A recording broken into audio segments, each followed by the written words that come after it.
Résumé du livre Persuasion de Robert Cialdini. Dans Persuasion, Robert Cialdini explore comment les préparations avant la communication influencent considérablement le succès d'une persuasion. Il introduit l'idée que ce que l'on fait avant de délivrer un message peut prédisposer l'audience à accepter ce message. Voici les points clés du livre. 1. La persuasion en action. Avant de persuader quelqu'un, il est essentiel de créer le bon contexte. Cialdini explique comment les premiers moments de toute interaction sont cruciaux pour définir la manière dont le message sera perçu.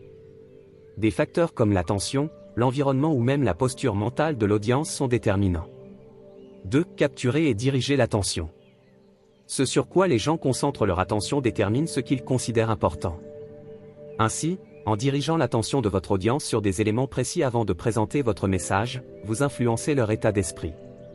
Par exemple, évoquer des éléments positifs ou alignés avec votre objectif avant votre présentation peut renforcer l'impact du message. 3. Le bon timing.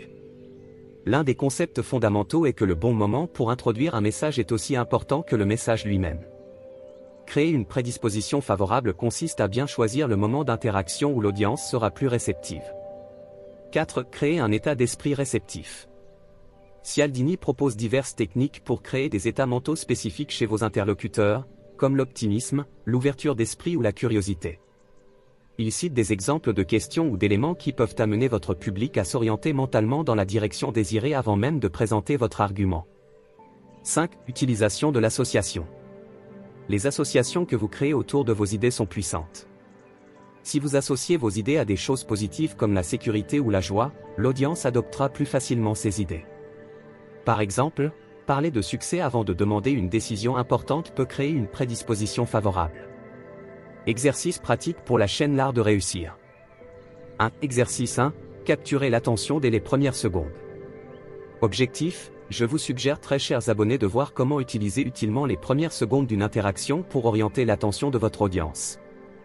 Activité, je vous propose très chers spectateurs, de vous exercer à poser des questions ouvertes ou intrigantes dans les premières secondes d'une présentation ou conversation.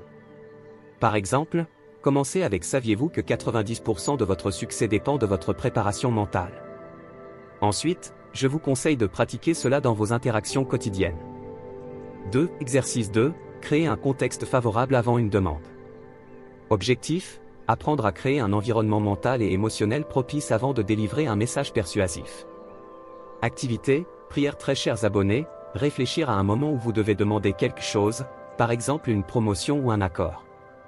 Ensuite, je vous propose de poser des questions positives à votre interlocuteur avant la demande, comme quels sont vos plus grands succès récents? Vous devrez observer la différence dans les réactions après avoir créé cette prédisposition mentale positive. 3. Exercice 3. Utiliser des associations positives. Objectif, montrer l'impact de l'association d'éléments positifs à son message. Activité, veuillez très chers spectateurs, associer vos demandes à des éléments positifs. Par exemple, avant de demander une faveur, je vous encourage à évoquer des moments agréables partagés avec la personne ou des réussites communes.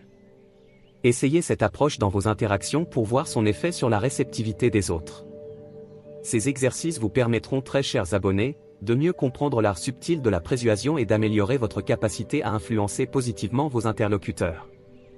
Cette vidéo vous a plu, très chers spectateurs, veuillez l'aimer puis abonnez-vous à la chaîne L'Art de réussir pour beaucoup plus de vidéos très édifiantes.